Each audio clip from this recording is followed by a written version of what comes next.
Let's start where you got wounded, because you're a Purple Heart Vietnam recipient. Hit a tripwire. It was on the left side of me. George said there was a hell of a fight went on all night. Damn. When the sun shone, he says there was bodies everywhere, and where there weren't bodies, there were drag marks. I started stuffing Marlboros and Winstons in it because those motherfuckers would take all the Marlboros and Winstons. Some of the stuff that I've seen that fucking rocked me was stuff that happened later. I wasn't in combat, you know. I mean, it was just the whole idea of the war, and I mean, I remember seeing those two guys who look like dolls, dead dolls, right? But their legs are all contorted and shit. Where was this? It was the same episode. Oh, okay. Yeah. Same episode. Now, if you're looking for a war hero, brother, I ain't the guy. Well, I'm just fascinated in Vietnam. I mean, that was you guys and your generation. That was what really inspired me to become a SEAL and go overseas. You know, for my generation's war. Vietnam, baby. So I just have a ton of respect for Vietnam vets. Yeah, yeah. So I got a hell of a story. Was you ready? You want to take a break or whatever? Yeah, let's go into let's start where you got wounded, because you're a Purple Heart Vietnam recipient. Yeah. So I go to one of the things I have. I've got a good memory, which is unusual. Me not remembering anything on that. So at that time when me and Bryant were running an ammo over,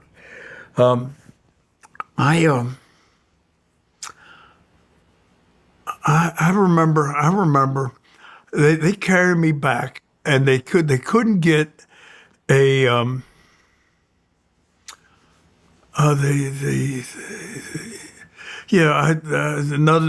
another night. I had the guy got wounded.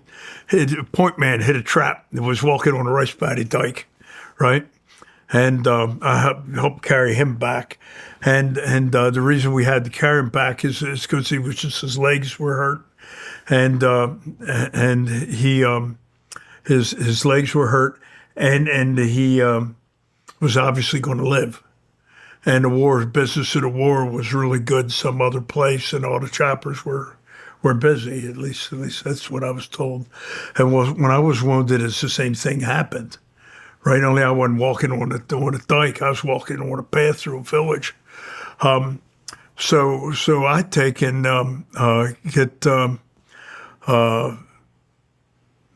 they get me to this road, and there's these two guys in a robe, and they just shoot me full of morphine, I think it was.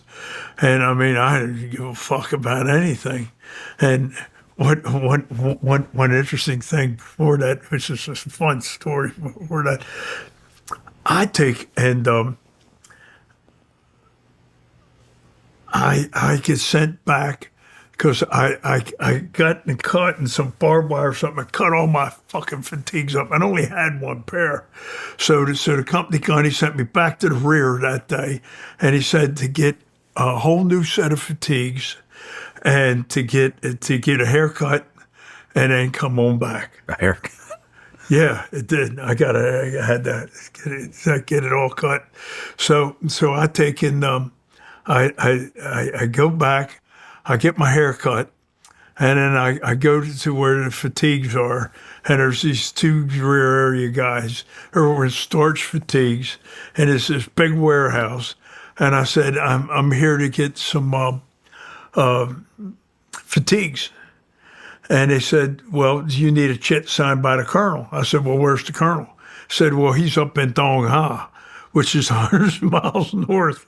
And I said, well, I got to go back to the bush. And, you know, and these pants are all ripped up. So they said, your brother, they'll hang us if we give them to you. So we can't. So finally, after, you know, it was useless arguing with those guys, I start walking back. And I go through this area where there's the Quonset huts. Well, it must have been there. One of them was there in one of the Quonset huts like it. I opened the door up, and I go in, and it's like fucking Candyland in there. So I take and open one of the lockers, and it's got a brand new set of fatigues in it.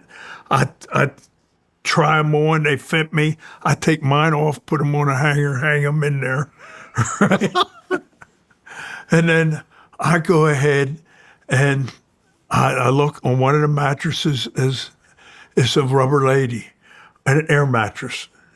Not a rubber lady like you get at the bed shop, but just a rubber lady. So I take all the air out of it, and then put it on my arm, and then I take and start with all my new pockets. I start stuffing Marlboros and Winstons in it because those motherfuckers would take all the Marlboros and Winstons and they'd send us out like L&Ms and Salems and Kents and nasty ass cigarettes. All the shit. So I go back, and these guys are saying, "Where the fuck you get that?" I said, "Never mind, I just got it."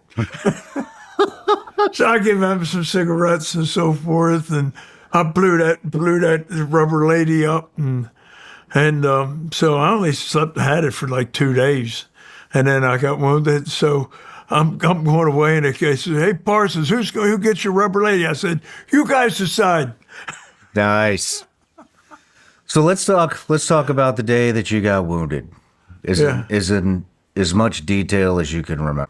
All right. Well, the thing I remember the most is these guys driving me with no headlights on through these dirt roads, right, to get to the field hospital, and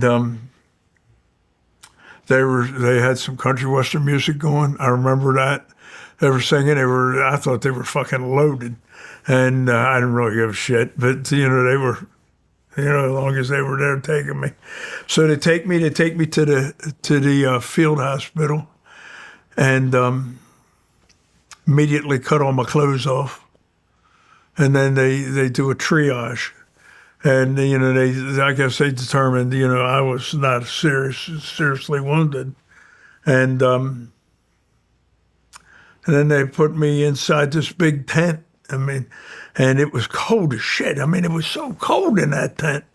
And because it was going from outside, it was like 80, 90 degrees, inside 60, 70. So I remember they kept moving. I was laying on just a canvas cot, and they kept moving it closer, and they had all these buckets of water. And they put me on this X-ray machine. It's because I was wondering what the water was for. And when they took me off the X-ray machine, they washed it off. And then next thing I know, I was in surgery. I don't remember anything after that. Then next morning I wake up, bed is soaked, pissed all over it. And the corpsman says, "Don't worry, brother. We were just so busy we didn't have time to put a catheter in you." And so I put one in me, and then changed sheets, and then the colonel come over and said, "Congratulations, you're Purple Heart." Wow. In the actual operation, the ambush that you were on, can you describe how you were wounded again? Yeah, I hit a tripwire. Hit a tripwire. It was on the left side of me, and it caught my shrapnel here and in my left elbow. And I remember the surgeon saying, you had a big piece of shrapnel go into the joint and didn't damage it. Wow. So I was lucky. I was lucky as I can be. Were you conscious the entire time? No. A little bit, just a little bit. For the explosion? Oh, the explosion. Yeah, I was conscious most of the time. I didn't go out. Oh, I just remember when that fucking thing went off and I went down on the ground. I turned to George, because I was learning to walk point then, and so Bryant was walking first. I was walking second, and I said, "Jesus Christ, it fucking hurts." and then it didn't so much, and then it did, and then they shot me with morphine, and then so forth. I didn't hear it so much as seen it, you know. I didn't know what happened at first. You're disoriented totally. Did you think you were going to die? No. You knew you would live. Oh, yeah, I thought it would. Thought I fucking would. Oh God! And the guys I were with got pissed. They started fucking putting a Zippo to this village, and